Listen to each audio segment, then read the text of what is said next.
You know, true fear. It isn't always a sudden noise in the dark. Sometimes the most terrifying thing is that quiet, creeping feeling that someone is standing right beside you, even when you know you're alone. Let's get into a story that begins with that exact, bone-chilling certainty. So imagine this. Our narrator has just come home after 7 long years of grinding away, working abroad, and he has absolutely nothing to show for it. He's tired, he's broke, and he feels completely hollowed out.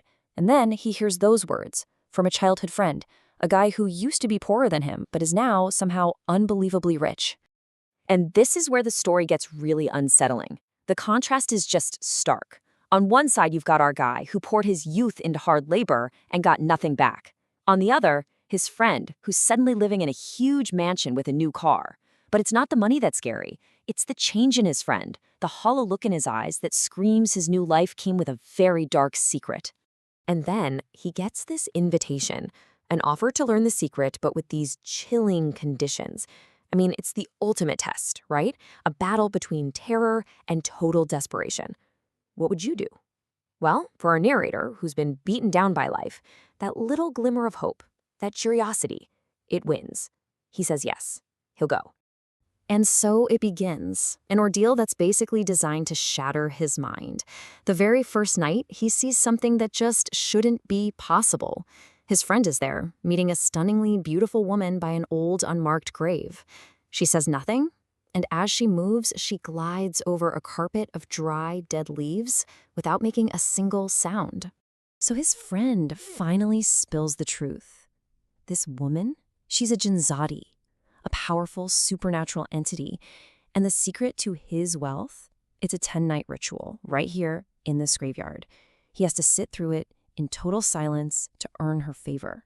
Look, this ordeal isn't just about being scared. No, this is a calculated psychological attack, and you can see how it ramps up.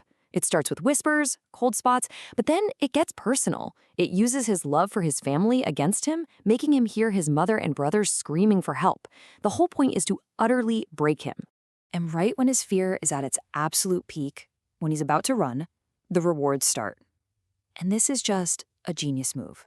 Suddenly, the promise of wealth isn't some abstract idea anymore. It's real, cold, hard cash, right there under his pillow. And that little taste, it's enough to drown out every instinct telling him to get out. This all leads up to the final night. After 9 nights of pure terror, he's been ground down. His fear has been cooked away, replaced by this raw, desperate hunger for the prize. He's ready. He's ready to make the deal. She finally speaks to him.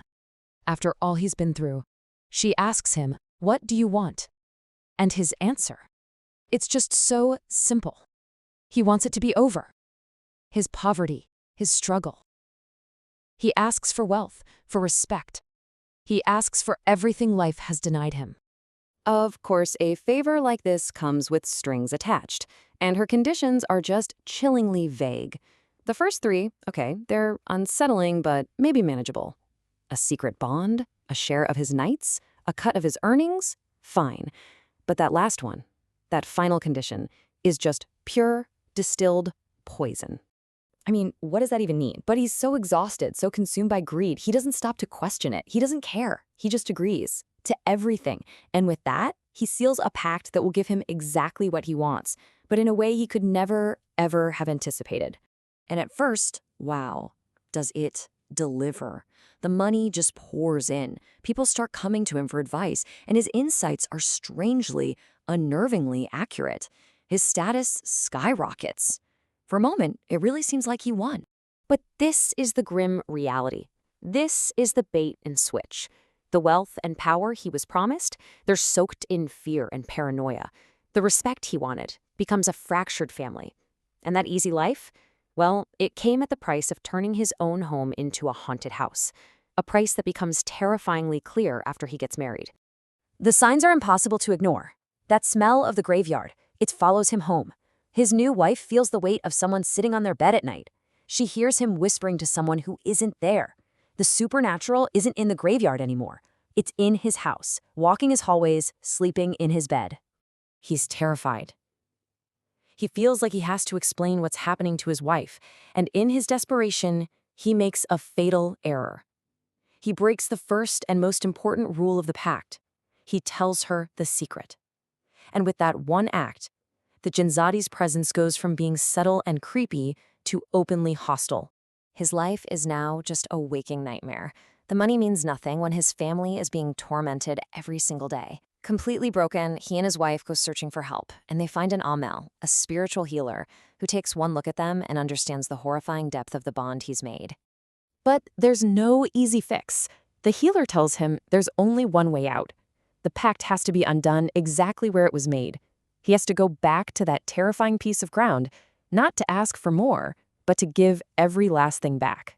And this brings us to the final, terrifying confrontation.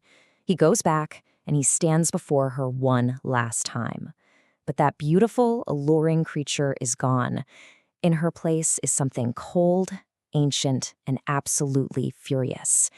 He has to summon the courage to not just face her, but to look her in the eye and reject everything she gave him.